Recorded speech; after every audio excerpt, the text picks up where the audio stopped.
bertanya-tanya ya berkaitan dengan iman kita, iman Katolik. Mengapa orang Katolik itu kok percaya bahwa doa-doa kita yang masih hidup ini, kita semua masih hidup ya. Mengapa doa-doa kita yang masih hidup ini itu punya kuasa ya, untuk saudara kita yang sudah meninggal. Sebenarnya iman kita itu ya sumbernya adalah dari kitab suci, seperti yang sudah dibacakan dalam bacaan pertama tadi dalam 2 Makabe bab 39 sampai 45. 2 Makabe bab 39 dalam kitab Makabe bab 12, 2 Makabe bab 12 ayat 39 sampai 45. Tadi kita mendengar sendiri bagaimana Yudas Makabe yang adalah panglima Israel. Pada waktu itu Israel berperang melawan orang Yunani, dan orang Israel ini, pasukan Israel ini menderita kekalahan yang parah. Jadi pasukan Israel kalah, lalu banyak prajuritnya yang mati, ratusan ribu mati. Dan sebagai panglima, apa yang dilakukan oleh Yudas Makabe, dia memerintahkan orang Israel untuk urunan, ya. Yang memerintahkan orang Israel untuk patungan, mengumpulkan uang, lalu membeli persembahan. Uang ini tujuannya untuk membeli persembahan, biasanya berupa seekor lembu, kemudian disembelih dan dijadikan persembahan kepada Tuhan. Dan pada waktu itu orang Yahudi sudah percaya bahwa doa-doa orang yang masih hidup itu punya kuasa untuk menolong saudara-saudaranya, saudara-saudarinya yang sudah meninggal.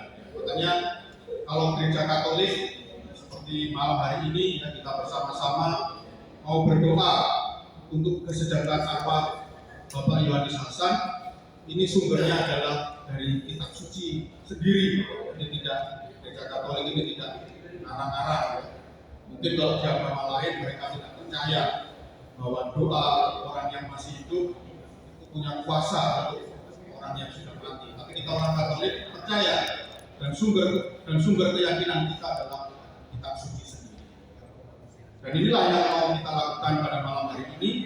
Kita mau berdoa bersama agar Bapak Yohanes Hasan boleh dilancarkan perjalanannya untuk bisa masuk dalam kerajaan surga, di mana Bapak Yohanes Hasan boleh berkumpul, boleh hidup bersama dengan Allah Bapa yang tercinta.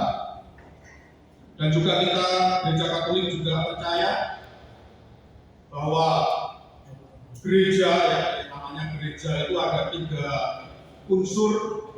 Yang pertama adalah gereja yang sedang berjuang, yaitu kita ini yang masih hidup ini disebut sebagai gereja yang sedang berjuang.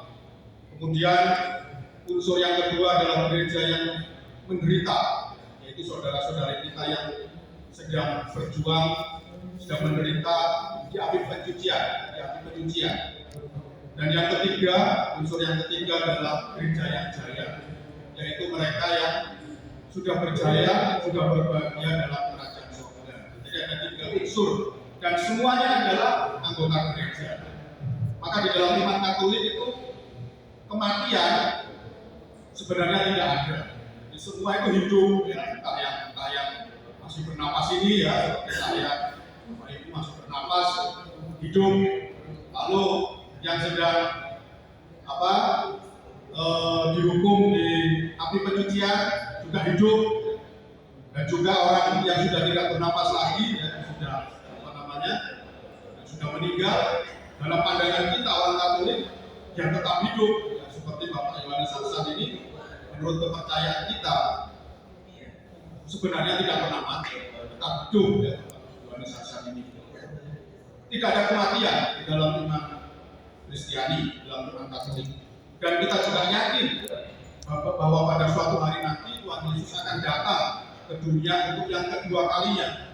Dan pada saat itu semua orang, entah yang hidup, entah yang mati, akan dikumpulkan, entah nanti berapa juta miliar itu jumlahnya ya, saya nggak tahu.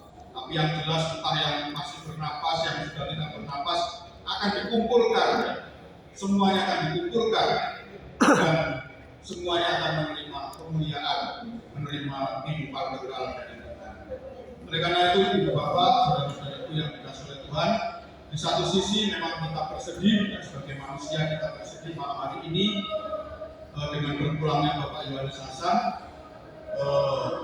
Kalau kita bersedih itu manusiawi, ya, itu adalah sesuatu yang sangat wajar karena kita malam hari ini berpisah dengan Bapak Yohanes Hasan.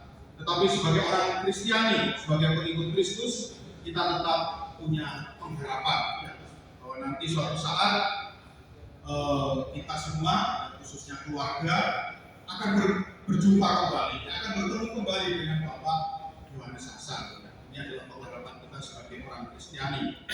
Dan pada malam hari ini, marilah melalui perayaan Ekaristi ini, mari kita doakan sebagai orang Kristiani yang percaya akan kasih Kristus, kita boleh yakin ya, bahwa kemungkinan besar Bapak Yohanes Hasan ini akan berbahagia di surga. Tuhan Yesus itu Allah yang Maha Kasih, Allah yang Maha Cinta. Cintanya itu begitu besar sehingga hampir tidak mungkin Tuhan Yesus ini yang menghukum kita manusia. Maka kita boleh yakin Bapak Yohanes Hasan yang pasti akan diterima dalam kebahagiaan di surga. Dan pada malam hari ini kita bersama-sama melalui perayaan Ekaristi hari ini kita bersama-sama mau mendoakan supaya Bapak Yohanes Hasan bisa dilancarkan perjalanannya untuk memasuki kerajaan Allah di surga.